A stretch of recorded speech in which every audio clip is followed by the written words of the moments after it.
तो बट अगर आप बात करें I was reading a book या I was reading the book, दोनों में ठीक है, आप लैंग्वेज में बोल दिया आपने कि अ या द लग गया। बट अगर आपको रिटर्न में आएगा, एकेडमिक में अगर कोई क्वेश्चन पूछता है तो वहाँ हिंट दे रखा होगा। जैसे बोलेंगे आई वॉज रीडिंग अ बुक, ये तो सिंपल ही है, तो यहाँ आ जाएगा। और अगर कुछ ऐसा होगा द वाला, तो वहाँ होगा आई वॉज रीडिंग, फिर डैश होगा, फिर उसका book which was popular in nineties ऐसे बोल सकते हैं। तो कि मैं वो किताब पढ़ रहा था जो नाइन्टीज में पॉपुलर था। तो यहाँ पर क्या है, ये विशिष्ट हो गया ना, तो यहाँ पे ए नहीं बोल सकते, अब आप द बोलेंगे। तो आई होप आप समझ पा रहे होंगे। तो ये हम समझ चुके हैं, चलिए अब हम आ जाते हैं अपने एआई इंडेक्स पे और कुछ हम प्रैक्टिस कर लेते हैं। ठीक है। आई होप आप लोग एआई का यूज कर रहे होंगे। कर रहे हैं या नहीं कर रहे हैं? सर एक क्वेश्चन था मेरा। जी पूछिए। सर मैं एक मूवी देख रहा था तो उसमें एक जगह आता है कि I am not asking to you, I am just telling telling you. तो आस्किंग और टेलिंग में क्या डिफरेंस है सर? पहली बात तो उसने टू नहीं लगाया होगा, उसने बोला होगा आई am not asking you, I am telling you, ऐसा बोला होगा। ठीक है। और हाँ अब हाँ, ऐसे ऐसे ही बोला सर। तो अब हम बात कर लेते हैं आई एम नॉट आस्किंग यू। इसका मतलब ये है कि जैसे मैं आपसे कहूँ, मैंने कुछ बताया, आपने कहा कि अ, ये मतलब जरूरी है करना, तुमने कहा मैं आपको, आपसे पूछ नहीं रहा हूँ जरूरी है या नहीं, मैं आपको बता रहा हूँ कि मैं करने जा रहा हूँ, है ना? तो ये चीज, आस्क मतलब पूछना, टेल मतलब बताना, कि मैं पूछ नहीं रहा हूँ, बता रहा हूँ। ठीक है, तो ये चीज हो जाती है। ठीक। तो और किसी का कोई डाउट है, डाउट पूछ लीजिए, फिर हम चलिए बढ़ते हैं, थोड़ा प्रैक्टिस कर लेते हैं इस पे। सर मेरा एक डाउट है सर। जी। अ, सर अभी हमने जो सिंपल प्रेजेंट टेंस का उस दिन किया था ना सर, तो उसमें था कि अ, उसने खाना खाया। और जब हम प्रेजेंट परफेक्ट टेंस में बोलते हैं उसमें भी तो हम ऐसे ही बोलते हैं ना सर, उसने खाना खाया। तो हम कैसे डिफरेंशिएट कर सकते हैं इसको? आपने बोला कि प्रेजेंट परफेक्ट टेंस में, मैंने बोला कि उसने, प्रेजेंट परफेक्ट। हाँ हाँ बोलिए। हाँ सर वही सर। मतलब सर लैंग्वेज में जैसे हिंदी में बात कर रहे हैं ना सर, हम्म उसमें भी था कि उसने खाना खा लिया है या उसने हम्म खाना खा लिया। और हम्म। इसमें भी हम बोलते हैं कि सिंपल प्रेजेंट टेंस में क्या, उसने खाना खाया। तो मीनिंग तो सेम ही आ रहा है ना सर लगभग। बहुत बढ़िया, बहुत पर अगर प्यारा इंग्लिश क्वेश्चन में है। जब हाँ। बहुत बहुत अच्छा क्वेश्चन है, बहुत सुंदर। आपने कहा कि उसने खाना खाया, ये पास्ट का भी है, और उसने खाना खाया है, या फिर कभी ऐसे जनरल वे में सेंस वही बनता है, हाँ मैंने खाना खाया या मैंने खाना खा लिया, ऐसा बनता है। बिल्कुल सही कहा आपने। जिस तरह से आप हिंदी में बोल देते हैं ना कि मैंने खाना खा लिया या मैंने खाना खा लिया है तो कम ही बोलते हैं कि हाँ खा लिया, ऐसे बोल देते हैं हाँ खा लिया, है ना? हाँ तो जैसे आप जी इसको सर। हिंदी में यूज कर रहे हैं, वैसे आप इंग्लिश में भी फ्लेक्सिबल हैं, सेम। अगर आप यूज करना चाहते हैं आई हैव टेकन फूड, तो बोल सकते हैं यस आई हैव डन, ऐसे बोल सकते हैं I have taken, I have eaten, yes I have had, I have eaten, या आई हैव डन, ऐसे बोल सकते हैं। और आप चाहें तो आप बोल सकते हैं यस आई हैड, या आई एट। ठीक है, जैसे वह गया, ही वेंट, आप कहना चाहें वो गया है, ही हैज गॉन। दोनों फ्लेक्सिबल है। अब कंफ्यूजन रहा कि भाई मतलब आ, हाँ बोलिए।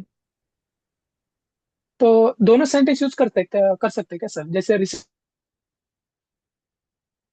एग्जैक्टली exactly, आपकी वॉइस चली गई है, अभी भी नहीं आ रही है। जी अब आ रही है। दोनों सेंटेंस यूज कर सकते हैं क्या सर हम?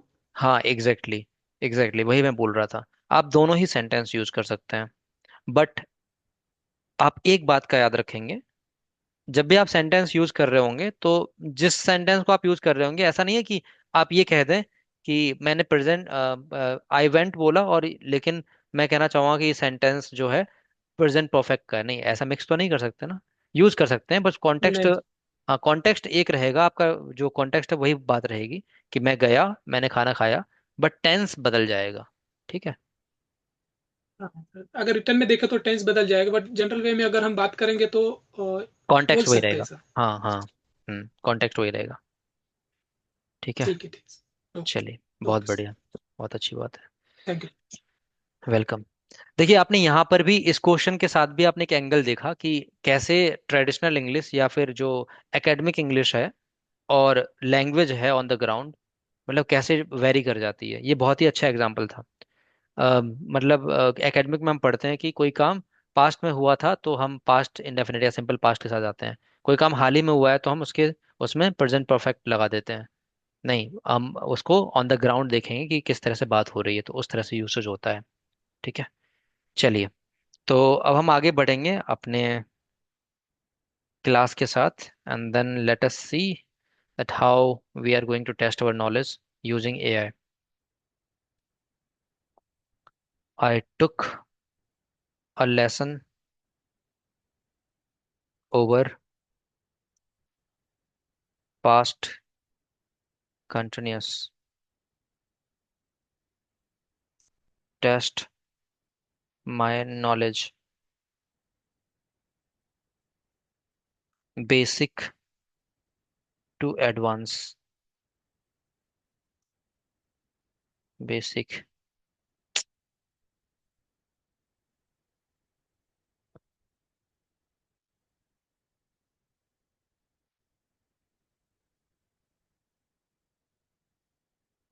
okay, so here we are।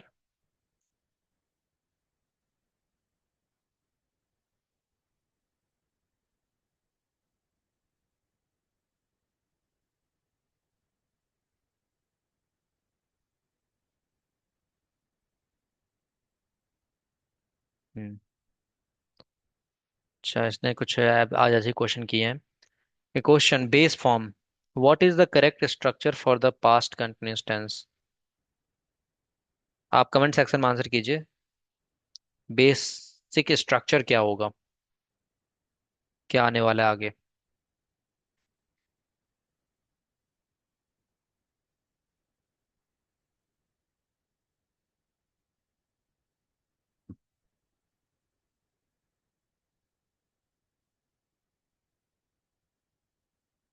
Structure बताइए आप लोग जल्दी से, तब तक एमसीक्यूज तैयार हो रहे हैं आपके। पास्ट कंटिन्यूअस का स्ट्रक्चर क्या होगा।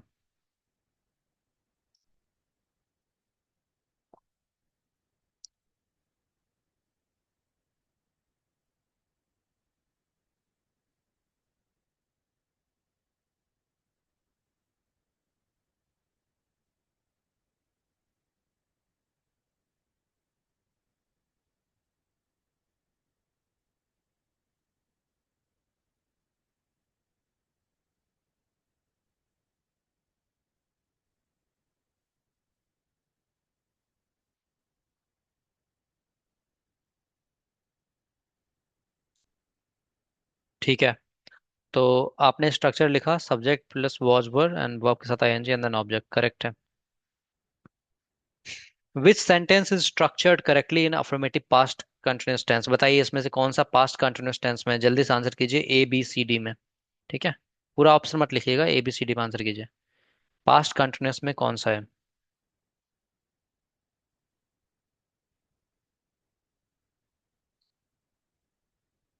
ध्यान से देखिएगा और बताइएगा, पास्ट कंटिन्यूअस में कौन सा है? करेक्ट आंसर होना चाहिए।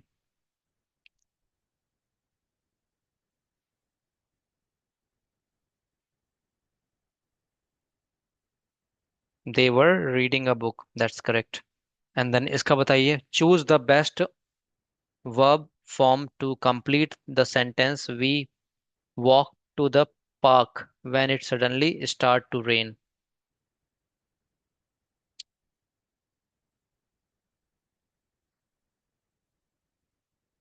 ये अच्छा क्वेश्चन है, थोड़ा सा एडवांस है। Choose the best, we walk to the park when it suddenly. अब इसके बाद क्या होगा, मैं थोड़ा सा कॉन्टेक्स्ट बता देता हूँ हिंदी में।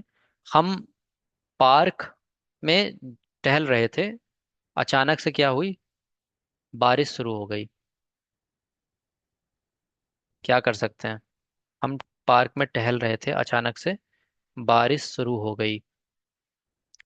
अच्छा क्वेश्चन है। ये वो वाला क्वेश्चन उस पे बेस्ड है जो मैंने बताया था कि जनरली मोस्ट ऑफन 5 PM आ सकता है, व्हेन ही वेंट आ सकता है, ऐसा कुछ करके। तो वही वाला आ गया यहाँ पे। वैन हो गया, और देन यहाँ स्टार्ट टू रेन दे रखा है। आप कर पाएंगे?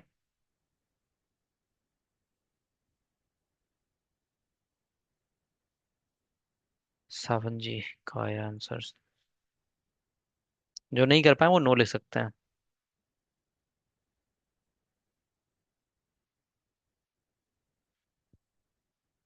ठीक है।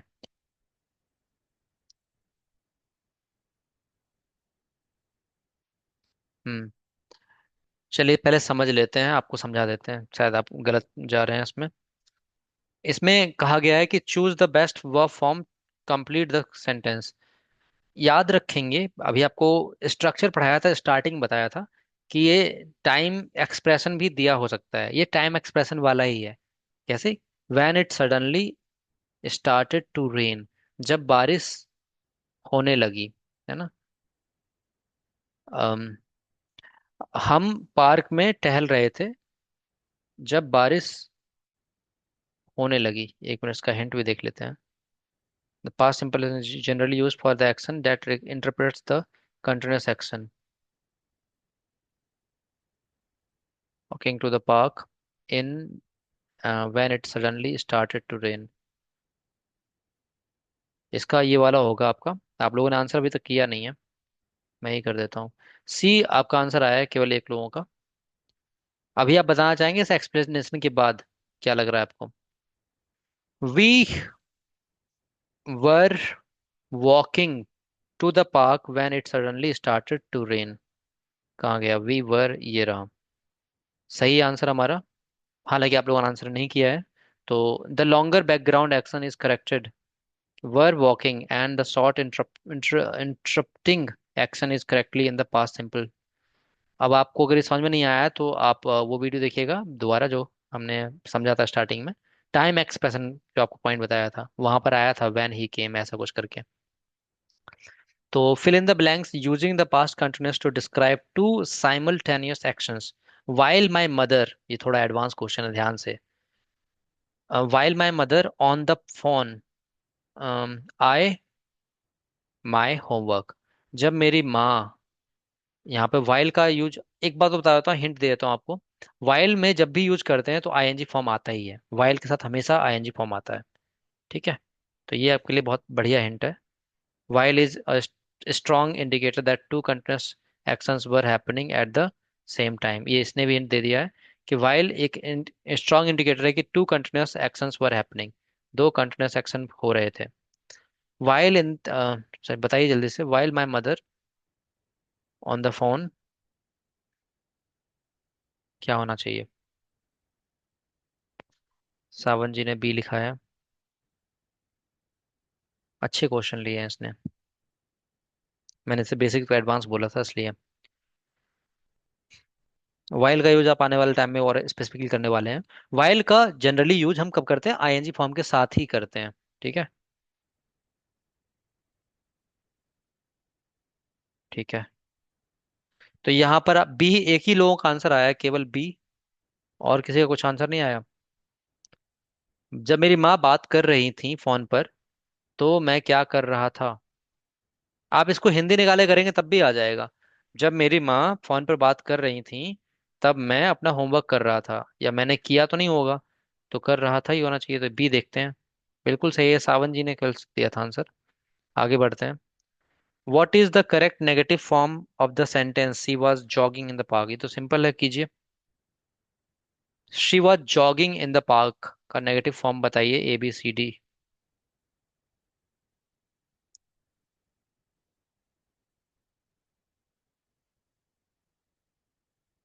आज क्वेश्चन मजेदार पूछ रहे हैं ये। लेवल आप अपने हिसाब से सेट कर सकते हैं, जेपीटी में जिस तरह से बात करेंगे उस तरह से क्वेश्चन पूछता है ये। ए, ए आंसर आ रहा है आपका।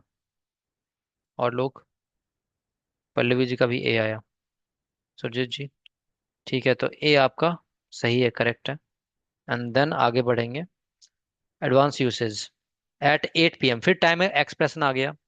Last night I an important email to my boss. 8 बजे रात में कल रात में मैं क्या कर रहा, बताइए जल्दी से। मैं write important email to my boss. Hint भी दिखा देता हूँ चलिए। When a precise time is given, the past continuous often used to stress that the action was ongoing. ये आपको बताया था कि टाइम जब दिया होता है तब भी होता है पास्ट टेंस ऑफन वाला पॉइंट पढ़ाया था, ये वही पॉइंट है। डी आपका आंसर आ रहा है, ठीक है डी पे लिखते हैं। डी करेक्ट है आपका, चलिए आगे बढ़ते हैं। What is the correct structure for yes no question in the past continuous? Did they या were they, क्या है बताइए जल्दी से। they were, yes no question में कौन सा सही होगा? यस नो क्वेश्चन में कौन सा सही होगा?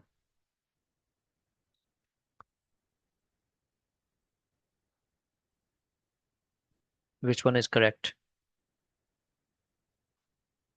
सावन जी ने बी लिखा है, और बाकी लोग ध्यान से देखिए और बताइए। A B C D. Surjeet ji and Pallavi ji. D, Surjeet ji ने डी। सावन जी ने ए कर दिया, कंफ्यूजन चल रहा है इनका। सेंटेंस कौन सा पढ़ा है, टेस्ट कौन सा ले रहे हैं, डिड कहाँ से आ गया? और आईएनजी फॉर्म लगा हुआ है और डिड कैसे आ जाएगा? डी आपका जो दो लोगों का आया है वो सही है, ठीक है। डी ऑप्शन इज करेक्ट, ठीक है। आगे बढ़ते हैं। विच sentence uses the past continuous for the background action and past simple for the brief action? बहुत बढ़िया क्वेश्चन है। कहा जा रहा है कौन सा सेंटेंस है बताइए इसमें बैकग्राउंड में पास्ट कंटिन्यूअस चल रहा है एंड सिंपल पास्ट यानी पास्ट इंडेफिनिट ब्रीफ एक्शन चल रहा है, मतलब छोटे से काम के लिए। ही फॉल asleep वाइल, वाइल का मैंने हिंट भी दिया था आपको, अगर आप बता पाए तो। अम, वो asleep मतलब होता है सोना, ठीक है। फॉल का सेकंड फॉर्म या फर्स्ट फॉर्म आप जो भी है बताइएगा। एंड देन वाइल, हिंट दिखा देता हूँ आपको। Falling asleep is generally a single sudden event while watching TV is an activity that extends over time। ये भी बहुत बढ़िया हिंट था। सुरजीत जी ने बी लिखा है। वाइल का मैंने हिंट दिया था आपको, आप उसका भी यूज कर सकते हैं।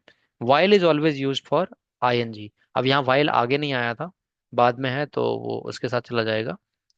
बाकी ही के साथ क्या होना चाहिए? ही, उस वो सो गया था जब वह टीवी देख रहा था, यानी सोते, सॉरी, टीवी देखते देखते वह सो गया था। वाइल वॉचिंग टीवी है ना। He fell asleep while he was watching TV, वो सो गया टीवी देखते देखते। आगे बढ़ते हैं। एडवांस फिर से मिल गया एक्सेप्शन, अच्छा अपवाद। Which sentence is grammatically incorrect because it uses a common stative verb in the past continuous? धांसू क्वेश्चन है तो। She was knowing the answer. कहा जा रहा है कि कौन सा ग्रामेटिकली इनकरेक्ट है? The cat was sleeping on the sofa, they were having a good time, I was studying all evening. लगाइए दिमाग अपना। इसमें तीन क्वेश्चन सही हैं, एक गलत है। सोच सकते हैं। ये मालूम किससे रिलेटेड है? ये रिलेटेड है वर्ब से, ठीक है।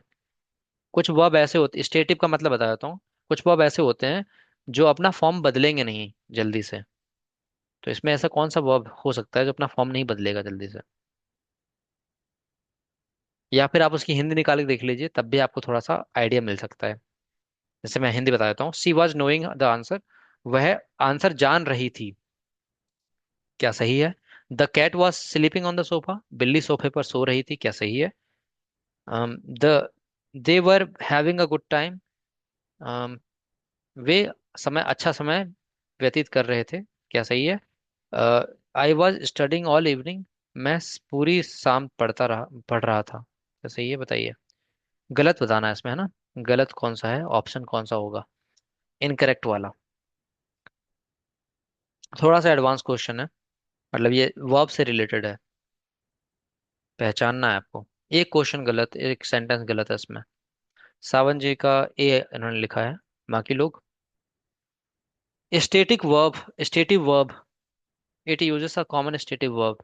आपका यही सही आंसर है, know is a stative verb. समझ लीजिए, अब आप आज समझ लीजिए कि स्टेटिव वर्ब क्या होता है। Stative verb describe a state और कंडीशन नॉट एन एक्शन। एक स्टेट दर्शाते हैं कि कोई जानकारी आपको होती है। तो एक ये ऐसा नहीं कि कोई घटना हो रही होगी। जैसे मैं कहूँ कि वह आंसर जान रही थी, ये कैसी बात हो गई?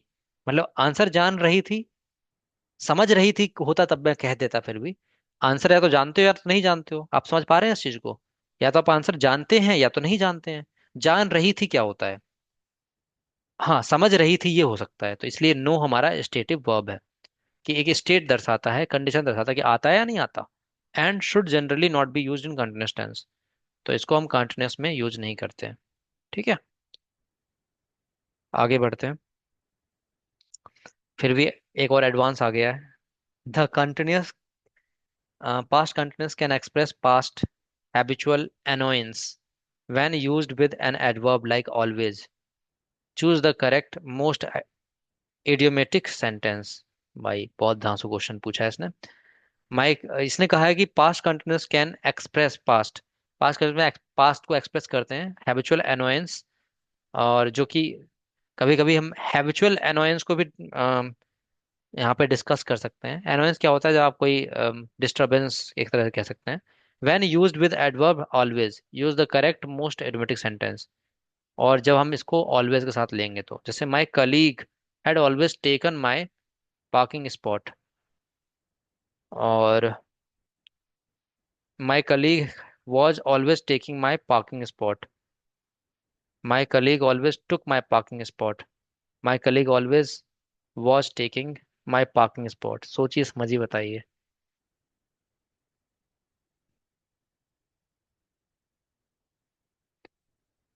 क्या करना चाहेंगे आप लोग।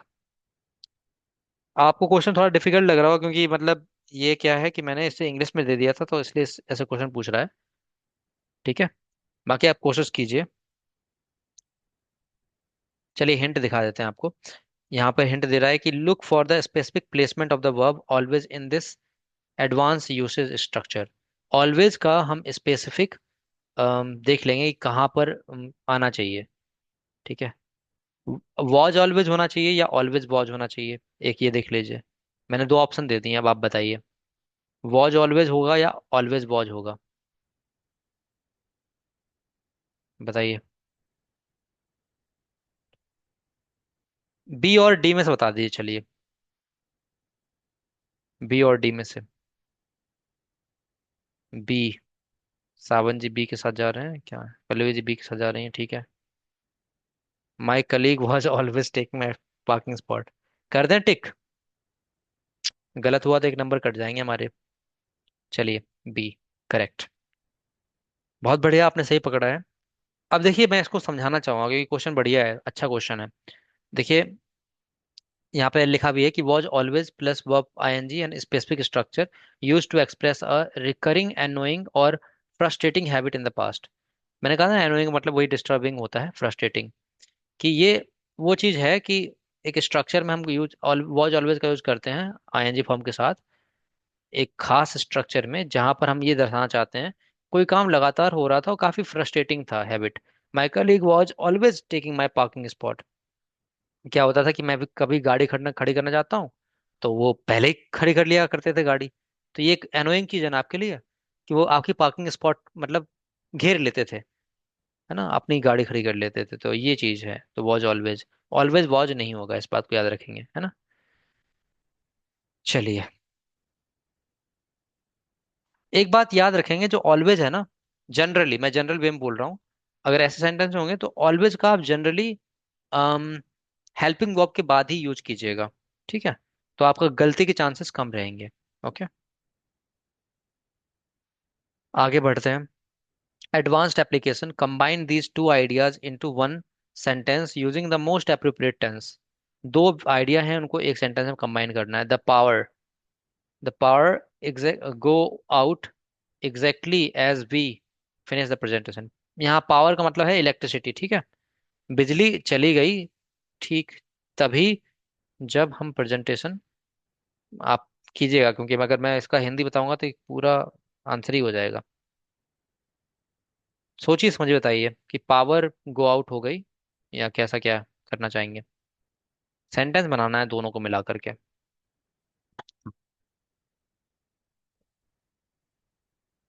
वेंट आउट मतलब बिजली चली जाना, और फिनिश मतलब प्रेजेंटेशन फिनिश करना। हिंट भी दिखा देता हूँ आपको, ठीक है। Treat the power went out as the abrupt short action and finishing. ये तो पूरा आंसर ही दे दिया इसने। हिंट में इसने आंसर दे दिया है। आप बताइए क्या होगा। अभी भी कंफ्यूज है तो हिंट भी दिखा दी, चलिए हिंट दिखाई देता है आपको। Treat the power went out and as the abrupt and short action finishing the presentation. बताइए, मिला कोई ऑप्शन आपको? हिंट देखने के बाद भी आप आंसर नहीं कर पा रहे हैं। बी, बी कर रहे हैं आंसर। बी आंसर कर रहे हैं। हिंट देखिए, the power went out, treat the power went out as the abrupt and finishing the presentation. B में तो मतलब हिंट तो पूरा क्लियरली आंसर बता रहा है चिल्लाकर। पूरा आंसर नहीं दिख रहा है। पूरा आंसर नहीं दिख रहा है, हिंट दिखाने से कम नहीं दिख रहा है। अब देखिए। सर वो पूरे जो ऑप्शन है ना वो दिख नहीं रहे, इसलिए वो फिनिशिंग कहाँ है एग्जैक्टली पता नहीं चल रहा है इसलिए तो। ये हिंट के चक्कर में नहीं दिख रहा होगा ना, ऊपर कर लेते हैं तब। इसका आंसर ये होगा वेंट आउट। वो गलत हो गया, नहीं। हाँ, वेंट आउट वाला होगा, ये वाला आंसर है। मैंने जल्दी में टिक कर दिया ऊपर, went out exactly as finished. Ajay, उसको देखा नहीं। यहाँ पे हिंट दे रखा है ऑलरेडी, हिंट में ही आंसर है, देखिए। यहाँ देखेंगे जो हिंट आपका दे रखा है, कहाँ गया नीचे, हिंट भी गायब हो गया। हिंट में दे रखा था कि पावर वेंट आउट है और ये फिनिशिंग होगा। मैंने आगे वाला नहीं देखा तो ये गलत टिक हो गया। आपने क्या आंसर किया था? बी किया था, सी किया था? बी किया था। बी गलत है। सी इसका करेक्ट आंसर हो जाएगा। ठीक है। क्वेश्चन समझ में आया? इसका हिंदी अर्थ है कि पावर चली गई थी तभी जब हम होमवर्क फिनिश कर रहे थे। ठीक है। और ये आंसर डायरेक्टली हिंट में था तो उसमें कुछ खास था नहीं, अगर हिंट देखते तो आप पूरा आंसर कर लेते। बट ये मेरी गलती से ही टिक हो गया ऊपर। आगे बढ़ते हैं। तो 9 आउट ऑफ 10 हमारा एक्यूरेसी रही। इस तरह से भी आप प्रैक्टिस कर सकते हैं। ठीक है। अपने नॉलेज को जितना आपने सीखा है थोड़ा एडवांस में भी क्या कीजिए, थोड़ा चैलेंज कीजिए। पहले आप इजी लगा लीजिए, फिर उसके बाद उसको बोलिए एडवांस। तो और अच्छे से आपका नॉलेज टेस्ट होगा। ठीक है। अभी किसी का कोई क्वेश्चन बताइए।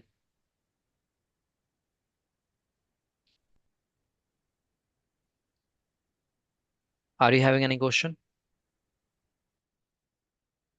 No. Pallavi ji, why don't you submit your homework?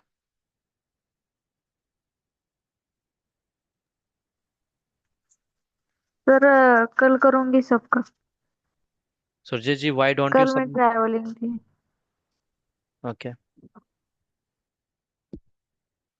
Surjit ji, you gone traveling. Why don't you submit your Yes, homework? sir. Why don't you submit? Sir, I have no time nowadays very because my duty time is okay. very pressure. Steal some time from your duty. Okay, sir. Okay. चलिए, सावन जी, आप use कर रहे हैं AI? Are you using AI properly and testing your knowledge? I have seen your messages. Yes sir, yes sir. तो keep it up. Sir एक question था sir. हम्म। ऐसे जी बताइए। सर अभी जो आपने सुरजीत जी से सवाल किया, why don't you you complete your homework, hmm, तो ये हैबिचुअल में बोला है ना सर आपने? जैसे हम अगर कल का अगर बोलना होगा, why didn't you completed your homework, ऐसे बोल बिल्कुल सकते हैं क्या सर? Correct correct. मैंने इसे इस तरह से बोला जैसे हिंदी में बोलते हैं, आप अपना होमवर्क कंप्लीट क्यों नहीं करते हैं? हाँ, अगर आप बिल्कुल सही बोल मतलब ये रहे हैं। काफी दिनों से चलते हैं। हाँ, इनका वर्क नहीं आ रहा है तो उस वे में मैं बोला है। और जैसे आप बिल्कुल सही बोल रहे हैं, अगर मुझे बोलना है, जैसे कल का ही पूछ लेना, मुझे परसों का पूछ लेना। Why didn't you complete your work yesterday, या why didn't you complete your work? या why didn't you complete yesterday's work, ऐसे भी बोल सकते हैं। पर्टिकुलरली का पास्ट को हम इशारा कर रहे हैं, तो हैबिचुअल में इसलिए क्योंकि हम नोटिस कर रहे हैं ना कि आप करते नहीं हो ये चीज। जी सर, जी sir. Correct. Okay sir. Okay. Any question anyone? और किसी का कोई क्वेश्चन है? ठीक है, practice as much as you can. ठीक है। और भी कुछ तरीके निकाल के लाइए, एआई वगैरह से बात कीजिए और एप्लीकेशन भी यूज कीजिए, and improve your English gradually to advance. चलिए, तो आज के लिए इतनी रखते हैं। Thank you very much for attending today session. Bye. Take care. Good night.